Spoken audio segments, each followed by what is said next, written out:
All right, Travis Wayne Goodsell. It's 1:45 in the morning here in Utah. Uh, Total chaos is reigning in Washington as Chairman Nadler delayed the inevitable vote to impeach Trump in the Judiciary Committee until 8 o'clock tomorrow morning, or this morning. So 6 hours, 7 hours, when the actual vote will take place. The progressive journalist Anna Kasparian is no longer wearing black. If you've followed me on my website, you understand where I'm talking about that. Yeah. You know, if there were to be a peaceful removal from office, the Republican Party will be dissolved in a matter of years. There won't be much of a Republican Party.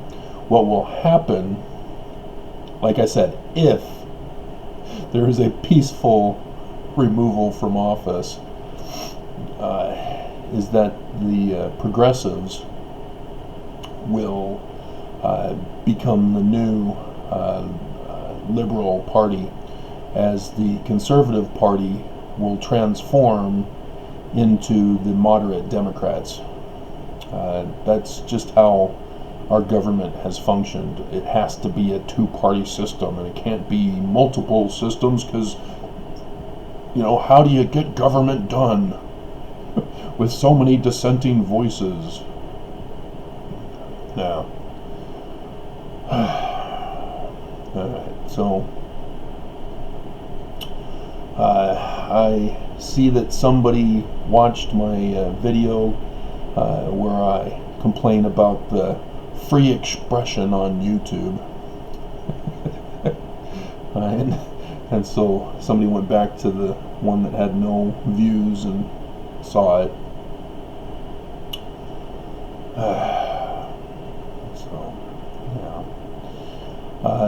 This video, however, is going to be about, as I look up at Written by the Finger of God by Joe Samson, the Mormon who thought his book was the most clever, proving that Joseph Smith was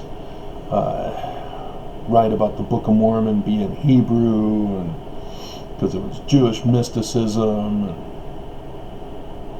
yeah, if you watched all my posts and such, you know that Joe Samson merely did what other good Mormon boys do, and that's confirmed through Mormon apologetics that the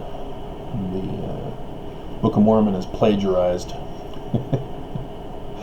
And so, and Joe's book, though, is the plagiarism that I exposed. The Tanners and all the Mormon critics, they don't know anything about this. They don't know about Jewish mysticism, and you know this because D. Michael Quinn, who's the lead on Mormon church history, still thinks that it's just magic. He has no clue what Jewish mysticism is, and that's where he goes wrong. So, but in my lawsuit against the church, which today is the last day of Judge First's recess, so I expect first thing on Monday for her decision. Yay. So I'll be watching Pacer on Monday to check to see what her results are, if they'll be revealed in the line. Otherwise, I'll have to wait until I get it in the mail on Wednesday. So, yay. But in the lawsuit, I point out a number of Mormon domestic terrorist groups, and you'd be surprised at the number that I listed, because they do exist here in Utah. We Utahns know about them, but they aren't the big gangsters, mobsters that you have in the real big cities throughout the nation, and so they're not at the forefront of everybody's mind. But occasionally you'll get a news report of a gang shooting and gang violence, but we all see the tagging. That indicates that new recruits are joining that gang, and they're being initiated by tagging. As the one court case of the gangster, he attempted to kill the witness for exposing the secret of their gang, that they used little boys to do the tagging as part of the initiation rites into the gang. Whatever. A big secret. and so I also listed Mormon Apologetics. That's right. You're John Gee, John Tvednes. If you don't know who he is, he's from the old school. And so John Welsh, who started it all, Daniel Peterson, who ran it all, and then got booted out. That's the most hilarious part, is that Hinckley merged it with the Maxwell Institute, and the Maxwell Institute transformed him out of the group, and so the Deseret News took him on as an editor. I have no idea what he's doing now, if he's still an editor at the Deseret News or not. But the reason why I listed apologetics in with domestic terrorism, and so yes, you're Kwaku from the Kwaku channel, and he's got Saints Unscripted and other places where he's popping up, touting the Mormon apologetic line, is that I put in the nature of the case concerning the stages of warfare outlined from the book The Art of War by Sun Tzu. And that first part, or the first stage, is where you send in spies, agents, into your enemy's territory, and these spies become citizens. And just like Russia did with America back in Ronald Reagan days, if you saw the TV show Americans, this is how you help spread misinformation and disinformation, is you have people of your enemy coming into your country posing as you, as citizens of your country, and what they do is they present an alternate voice that starts mildly, that most people won't catch on to what it is that their end goal is, but they throw out, we need to love our neighbors, and whatever, to build in the minds of people a stepping stone process to accepting the enemy. Crimea, for example. Crimea is in a war against Russia, and yet Vice on HBO is reporting that the Crimean people are like, yeah, we want this. We want to become Russian. Huh? We're at war with Russia? What are you talking about? We want to be Russian. The fatherland. No, it's the motherland, first of all, not the fatherland.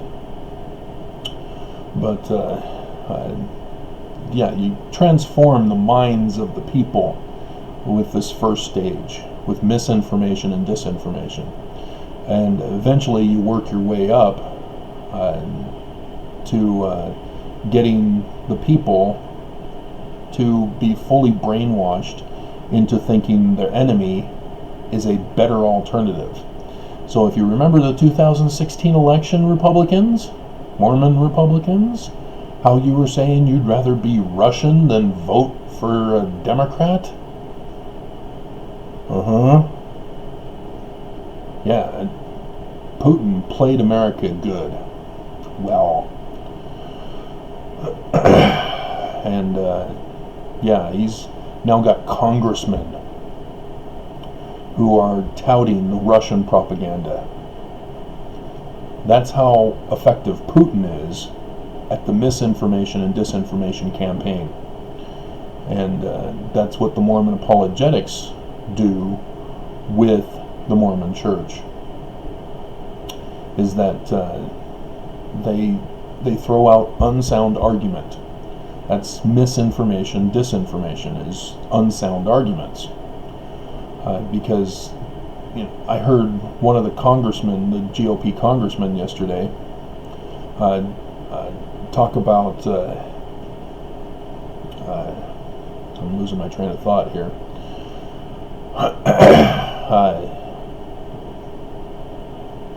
So, never mind, scratch the previous sentence, train of thought. And so, maybe I'll remember if I come back to it.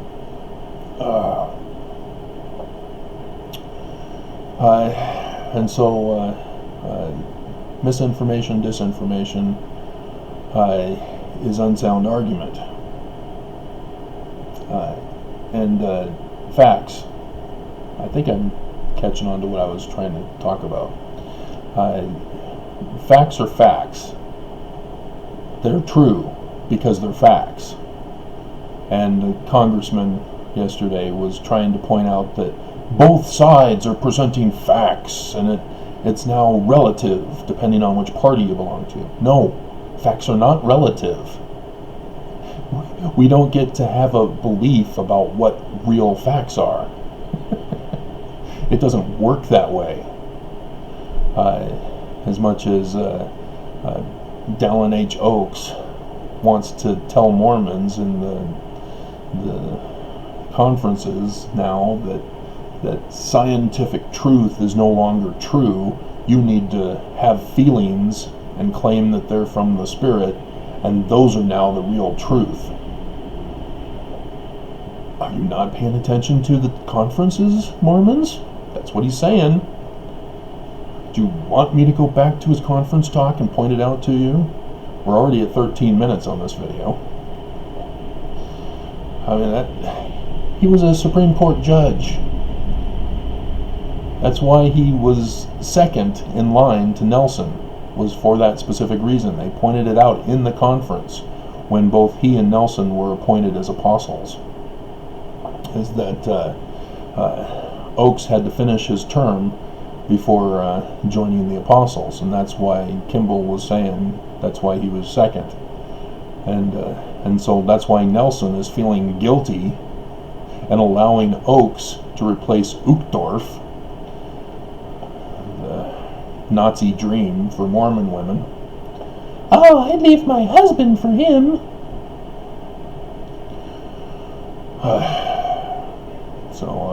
Yeah, and that's why. And Oaks is the one who's actually controlling Nelson, even though it appears that Nelson is the one who's making all the changes. It's Nelson who's pulling the puppet strings. Because Oaks is far more vibrant of an old man than Nelson is. Nelson's losing his mind. I don't see him lasting too much longer, but oh well.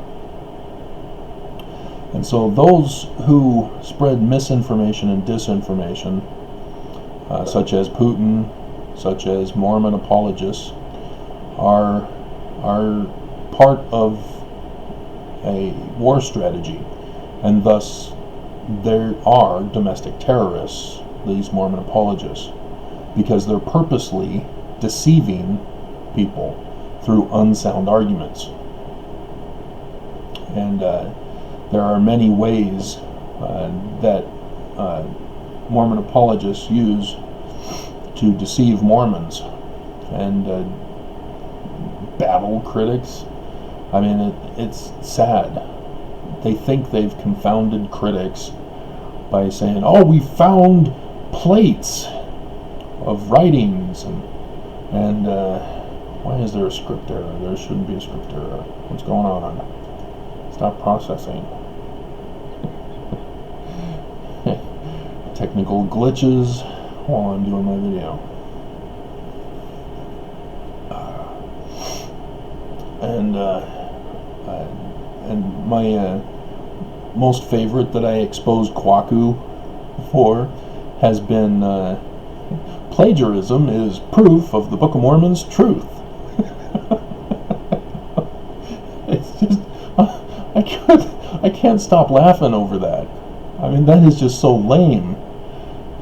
Dude, if a book is exactly the same as the Bible,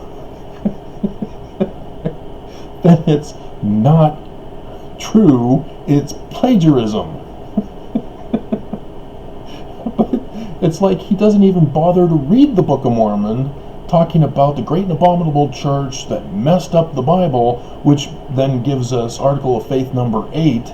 We believe the Bible to be the Word of God as far as it is translated correctly. We believe the Book of Mormon to be the Word of God.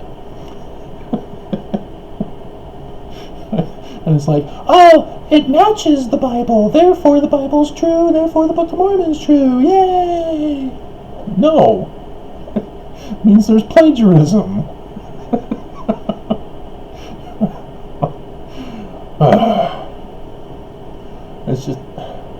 It's unbelievable how stupid Mormons are. And if they're not stupid, that means they're pure evil, because they are knowingly deceiving people. But knowing Mormons as I do, they're stupid. I'm sorry, Mormons, you're stupid. Yes, I'm saying it, you're stupid.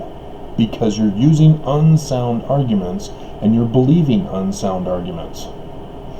The plates example that I was talking about are a diversionary tactic, saying that because plates were found with writing on them, that therefore the Book of Mormon could be true.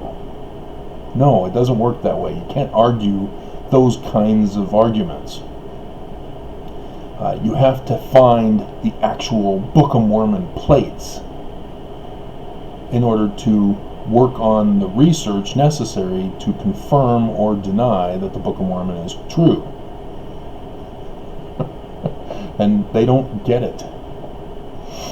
And so this is not harassment. It's them who are harassing us with their unsound arguments.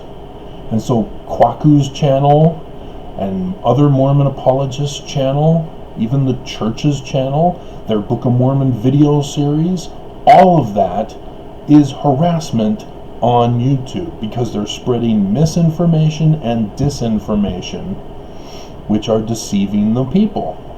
And that is a violation of YouTube's new harassment policy. YouTube needs to pull it all down, because it's harassment. It is lies being perpetuated. Fake news. Remember? Fake news? There's a certain person who's projecting, who's promoting this fake news agenda. And so that's why Mormon apologists are domestic terrorists, is because they are promoting a lie through misinformation and disinformation as apologists, because that's the definition of an apologist, is someone who defends a position unsoundly. That's where Christians come in with the first apologists. The early Christians, after the temple was destroyed, and the records were all destroyed, Christians, Justin Martyr and so forth, were trying to say, oh, we're the same as the pagans. Okay. Alright. There's going to be a certain Constantine later on who's going to say that you're wrong. But, yeah.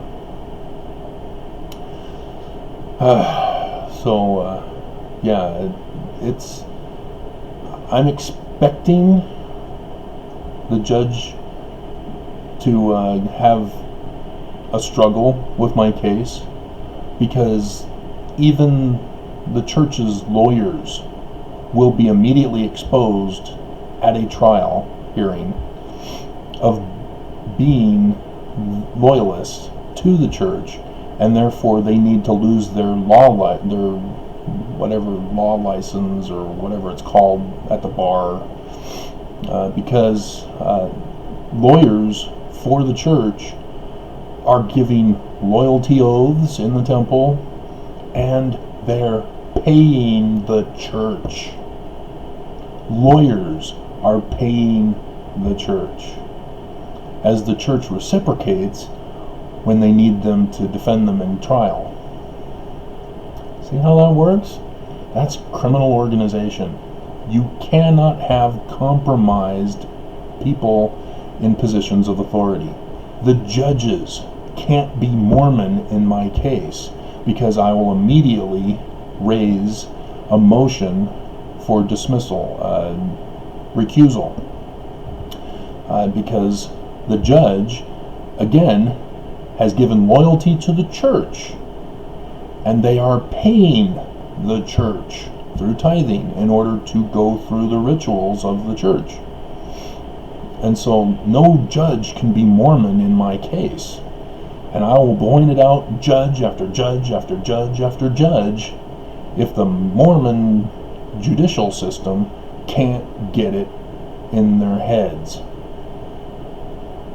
Because that's the whole case, is that the church is a crime organization, and they have Mormons in all positions throughout the government of Utah, and in business, and in society. And you can't do that. That's criminal, because the people in government cannot think for and represent the people if they're loyal to the church, because they only do what the church wants them to do. Even though they'll throw out a bone to the critics, they still will retaliate. We've seen it in this previous legislature session that held theirs at the same time the federal government is impeaching Trump.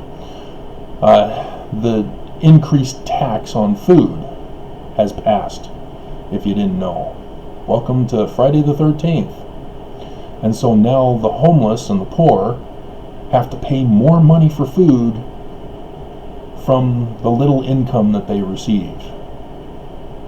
And so their cost of living just skyrocketed. And the excuse that ABC4 Utah was saying was that, oh, it was to help stabilize Utah. Stabilize Utah by punishing the poor? Are you kidding me? So, yeah, there's serious problems with the Mormon legislature. And it's just pathetic how they want critics to be controlled and zoned away from the legislature. And so the critics have to behave themselves. They can't have signs protesting, "This is wrong, this is inhumane." They don't want to hear that, because they're Nazi Republican Mormons. And so they pretend to listen. We've listened to you, now we're voting the way we want to vote anyway. And that's you can't discuss things with a mindset like that, who've already predetermined how it's going to be, and nobody can change their mind. To recognize the inhumanity of what they're doing. And that's what Mormon apologists are similar of doing. That's why they're domestic threats, domestic terrorists. And And so, yeah, maybe one day I'll go over the outline of the case, but I've somewhat laid it out for you with the organizational structure, is that everything is all revolving around the church here in Utah because of the loyalty oaths and the payment of money to the church, that Mormons then are obligated to defend the church at all costs and even commit crimes on behalf of the church. So and so my life's example here in Utah has been just that, as one who was a faithful Mormon who covenanted and gave tithing to the church, though ignorant, because I was pursuing language research, not history research. The church attacked me because of my pursuit of the religion of the origins of the church by my research into the languages. And the church didn't have answers, so I went and pursued that course of study, and the church punished me for it. They blacklisted me. When I went to the church saying, hey, I've got this decipherment of Paleo-Hebrew, is there anything more that you know of about Joseph Smith's work on ancient languages? And F. Michael Watson immediately, excommunicate him, get him out of this church. Ah! And I'm like, what's going on? I just deciphered Paleo-Hebrew. It defends Joseph Smith as a translator, and I'm being attacked? What's happening? What's going on? Because it's not the same religion. And so they help take away, separate my family from me, and my family turns on me, parents turn on me, and then I'm pursuing legal action in the courts. The church is included. Kimball is the judge, and so I'm saying, hey, Kimball, you're Mormon, I think you need to recuse yourself because the church is involved in this lawsuit. He responds by saying, no, I'm not recusing, I'm defending the church. I've done lots of lawsuits where the church was a defendant. Yeah, that's why you need to recuse yourself. And he didn't. And so then Mark Shurtleff, the former Utah Attorney General, couldn't let my loss in the courts under Mormon Judge Kimball go. Shurtleff had to pour the salt in the wound and come out after me again. And so he held a hearing, and boom, comes at me again.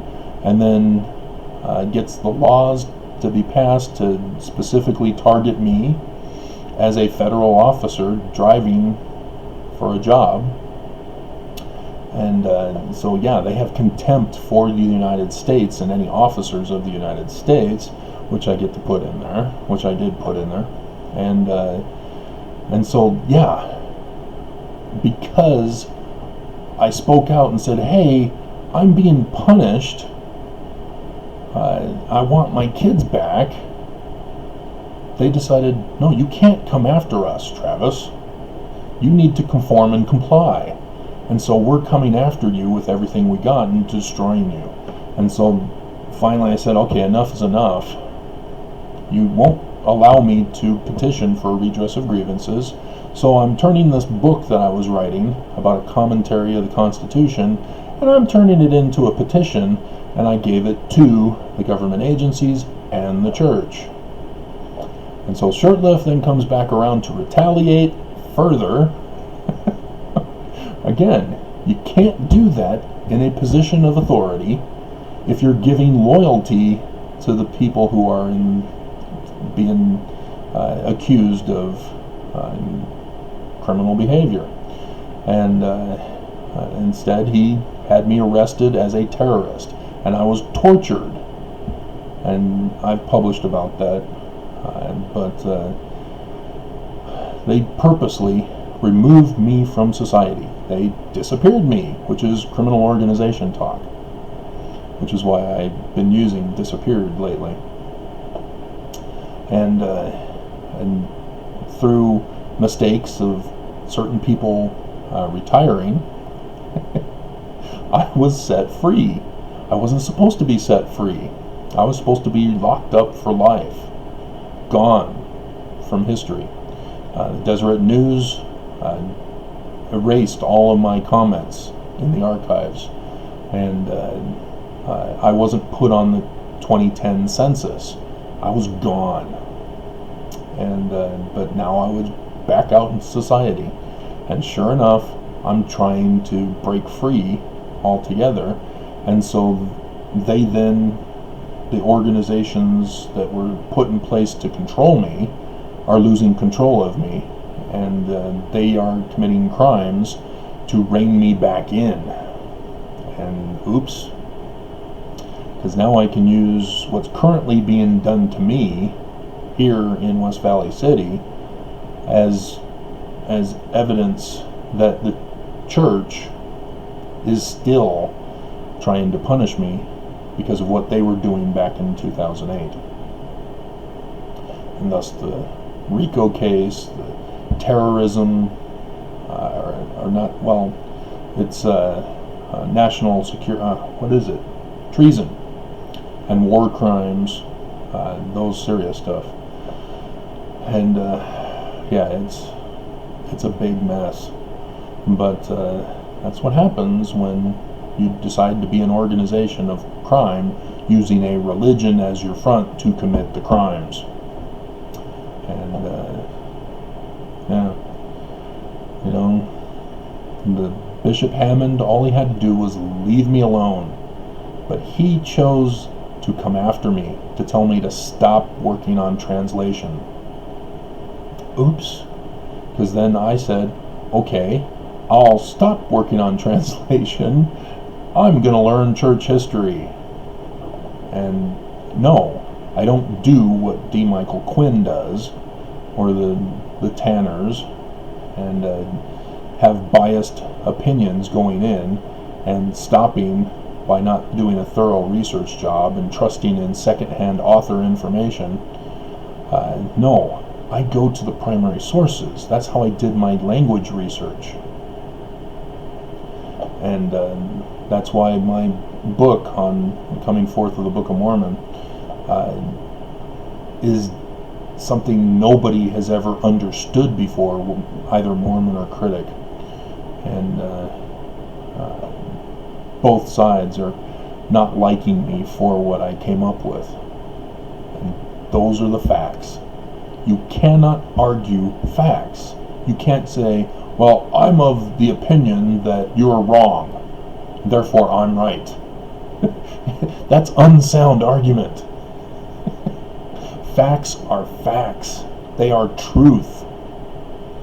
And you can't change truth with your opinion, with your feelings. And so, yeah, joy to the world. We're all gonna die. Alrighty, so Friday the 13th. Yippee-ki-yay.